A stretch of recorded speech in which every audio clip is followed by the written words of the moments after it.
বিচারে জাহান্নামী। এটা আমি বানালাম। হ্যাঁ, এবার আসেন যে কথাটা বোঝানোর জন্য এতক্ষণ বারবার এদিক ওদিকে যাচ্ছি, খুব খেয়াল করেন। মুহাম্মদ রাসূলুল্লাহ সাল্লাল্লাহু আলাইহি ওয়াসাল্লাম এখন নেই, আছে? বলেন না কেন? উনি যে আমাদের আদর্শ, আমার নেতা, উনি তো নেই। আমি এখন দেখে মেনে চলবো কি করে? কোরআনে কারীম জানিয়েছে, ইয়া আইয়ুহাল্লাযীনা আমানু আতিউল্লাহা ওয়া আতিউর রাসূলা ওয়া উলিল আমরি মিনকুম ইলা আখির আয়াত। সূরা নিসা 5 নম্বর পারার 6 নম্বর পৃষ্ঠা 9 নম্বর লাইনের 59 নম্বর আয়াতে আছে। এটা ফি জিলালিল কোরআনে পাবেন।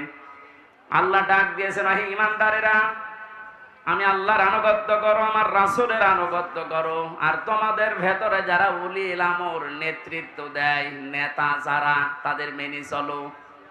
এই আদেশ মানা নফল না ফরজ? আরো জোরে বলেন।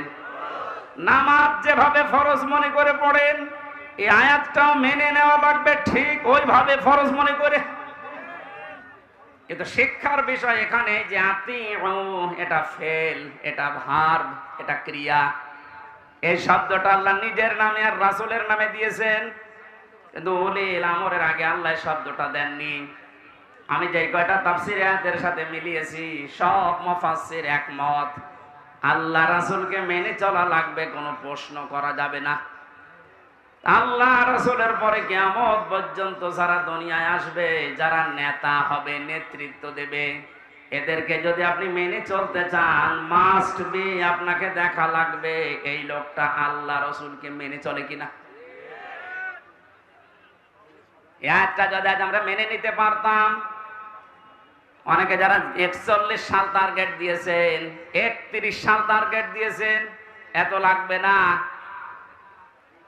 আমার যতটুকু বিশ্বাস, এই 5 তারিখের পর থেকে আজকের এই 6 তারিখ, মাত্র এই 32 দিন, এই 32 দিনে যেভাবে পাল্টেছি আমরা, আপনি আর কিছুদিন সময় দেন, 16 থেকে এখন প্রায় 36% মানুষ এদেশে চাচ্ছে যে ইসলাম রাষ্ট্রীয়ভাবে কায়েম হোক।